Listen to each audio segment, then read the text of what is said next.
Happy independence day दोस्तों। स्वतंत्रता दिवस की आप सभी को हार्दिक शुभकामनाएं। आज के शुभ अवसर पर मैं आप सभी लोगों के सामने एक ऐसी जानकारी लेकर आ गया हूं जो शायद आज से पहले आप लोगों को किसी ने भी कभी नहीं दिया होगा।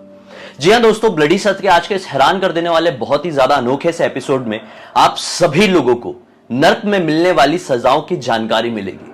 अब ठहर जाइए, आप लोग बोलेंगे तो ये तो हमको बहुत अच्छे से पता है, हमने ये वो फिल्मों में भी देखे हुए हैं, आपने खुद ने वीडियो बना चुके हो और हमने तरह तरह के जानकारी में आर्टिकल्स में सारी चीजें पढ़े हुए हैं। तो ठहर जाइए भाई, आज के इस वीडियो में आप लोगों को जानकारी देने वाला हूं नर्क में मिलने वाले उस पाप की सजा की जिस पाप को कहा जाता है देशद्रोह।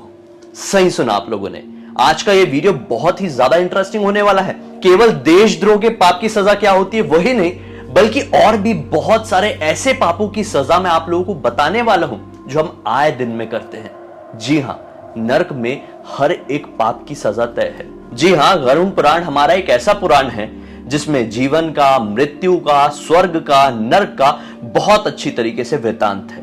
तो आज का ये वीडियो गरुड़ पुराण और नर्क में मिलने वाली उन सजाओं को डेडिकेटेड है जो सजा हम आए दिन करते हैं, और खासकर देशद्रोह और झूठ बोलने की सजा क्या होती है। दरअसल हम 5वें नंबर की सबसे पहले बात करेंगे। 5वें नंबर की सजा का नाम है राउरवम। जो इंसान दूसरों की प्रॉपर्टी यानी कि संपत्ति और जो इंसान दूसरों के संसाधन यानी कि लग्जरी, इन सब का मजा लेता है, ऐसे इंसानों को हमारे धर्म में पापी का दर्जा दिया जाता है। और ऐसे पापी को मरने के बाद नर्क में राउरवम नाम की सजा मिलती है, और इस सजा में उस इंसान को रुरु नाम की नागिन के सामने फेंक दिया जाता है। वो नागिन उस इंसान को इतनी बार डसती है कि आप कभी गिन नहीं सकते। जब तक वो समय समाप्त ना हो जाए तब तक लगातार अनंत बार वो नागिन उस इंसान को डसती ही रहती है। अब आप लोग बोलेंगे कि मरने के बाद किस तरह का दर्द? आत्मा के पास तो शरीर नहीं होता है, दिमाग नहीं होता है, दिल नहीं होता है, तो अगर किसी भी तरह की प्रताड़ना उस आत्मा के ऊपर की भी जा रही है तो उसे दर्द का एहसास कैसे होगा? लेकिन रुक जाइए, मैंने पिछले वीडियो में भी यही कहा था, मरने के बाद जो आत्मा होती है वो अपने फल को जरूर भोगती है, चाहे वो अच्छे कर्म के फल हो या बुरे कर्म के फल हो। और जो समय सीमा होती है, जो टाइम लिमिट होती है, जिस समय वो अपने फल भोग रही होती है, उस समय उस आत्मा को सेम टू सेम एग्जैक्टली वैसी ही फीलिंग आती है जैसी की फीलिंग अगर उसके पास शरीर होता तो आ सकती थी। जी हां, यानी कि जब आप अपने फल भोग रहे होते ना मरने के बाद, तो आप लिटरली वैसा ही फील करेंगे जैसे कि आप जीते जी फील कर सकते थे।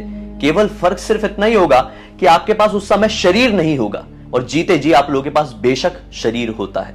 यह तो हो गई 5वें नंबर की सजा की जानकारी। अब हम बात करेंगे 4थे नंबर की सजा की, जिसका नाम है महाराउरवम। जी हां, यह भी धन संपत्ति से ही रिलेटेड है। जो भी इंसान दूसरों की संपत्ति पर अवैध तरीके से कब्जा कर लेता है, दूसरों की संपत्ति को धोखे से छीन लेता है, अपनी संपत्ति के लिए, किसी और की संपत्ति के लिए किसी को मार देता है, किसी के ऊपर कब्जा कर लेता है या फिर किसी के भी ऊपर प्रताड़ना करता है, धोखे से किसी की भी कोई भी चीज छीन लेता है और उससे सामने वाले इंसान को बहुत तकलीफ होती है, तो ऐसे इंसान को महाराउरवम नाम की सजा दी जाती है नरक में। और महाराउरवम सजा में उस इंसान को अरबों सांपों के सामने छोड़ दिया जाता है, और वो सांप का एक बार का डसना इतना ज्यादा तकलीफ पहुंचा सकता है जिसकी लिमिट तो कभी जिक्र ही नहीं की गई है। मतलब असीमित दर्द होगा, लिमिट क्रॉस दर्द होगा।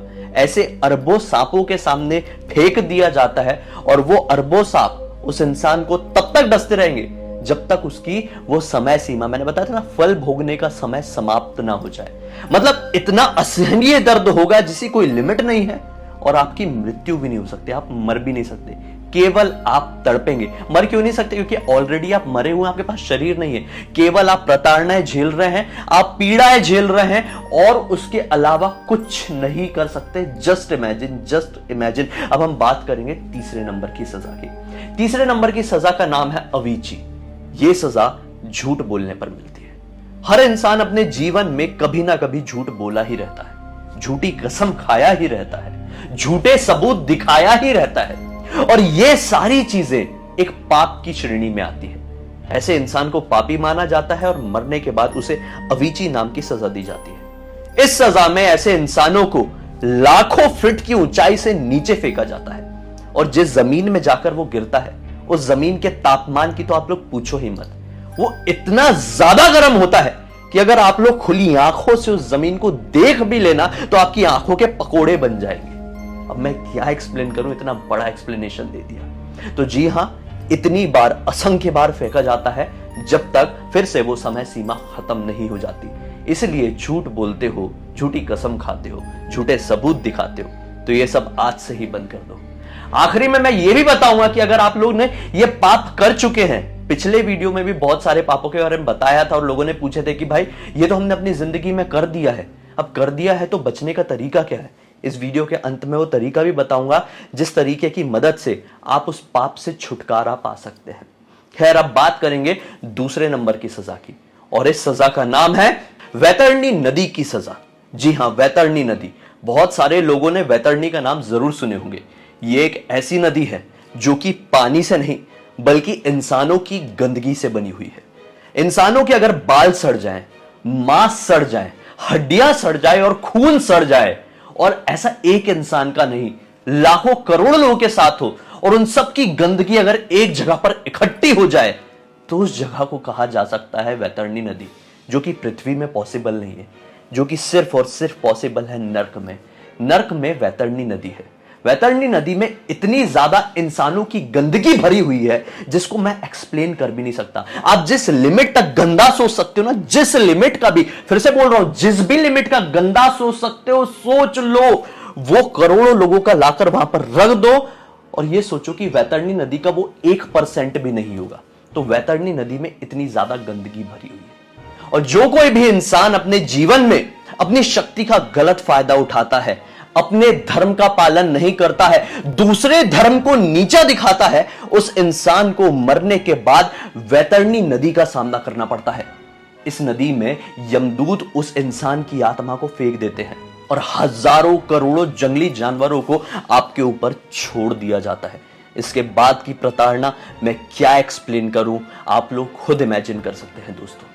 और आखिर में अब बात करेंगे पहले नंबर की सजा की, जिस सजा का नाम है सरमैस्यनम। दरअसल ये सजा देशद्रोह करने पर मिलती है, देश को धोखा देने पर मिलती है। सामूहिक वध, किसी को धोखे से मृत्यु की नींद सुला देना, या फिर अपने देश को इस हद तक धोखा दे देना जिसकी वजह से आपके देश को कोई भारी नुकसान हुआ हो, तो ऐसी कंडीशन में आप लोगों को सरमैस्यनम की सजा मिलती है। इस सजा में उस इंसान को लाखों जहरीले जंगली कुत्तों के सामने छोड़ दिया जाता है, और वो कुत्ते नॉर्मल कदकाठी के नहीं होते हैं, वो नर्क के कुत्ते हैं। तो आप लोग इमेजिन कर सकते हैं, वो इतनी बुरी तरह से पीड़ा देते हैं, इतनी बुरी तरह से यातना पहुंचाते हैं जिसके बारे में आप लोगों ने कभी कल्पना भी नहीं की होंगी। पृथ्वी में रहकर हम वो सारी चीजें तो कर देते हैं जिससे हमें फर्क नहीं पड़ता है। बहुत सारे लोग आज के टाइम में पाप और पुण्य के लेखे जोखे को नहीं समझते हैं, ये सारी चीजें नहीं मानते हैं, उनको जो करने में मजा आता है वो करते हैं। लेकिन दोस्तों, हमारा धर्म बहुत सारी चीजों को करने की अनुमति नहीं देता है। उनमें से काफी सारी चीजें मैंने आज के इस वीडियो में आप लोगों के सामने डिस्कस किया। अब बहुत सारे लोग बोल रहे होंगे कि भाई हमने गलती से इनमें से कोई चीज कर चुके हैं, कोई तो पाप हमसे हुए हैं, तो उनको खत्म करने के क्या तरीके हैं। तो मैं केवल इतना ही कहूंगा, पापों को प्रायश्चित करना ही पाप से बचने का सबसे बड़ा तरीका होता है। अगर आपको पाप का एहसास हो जाए, अगर आप लोग अपनी गलती मान ले, अपनी गलती की माफी रोज ईश्वर के सामने यानी खुद के मन के सामने मांगे।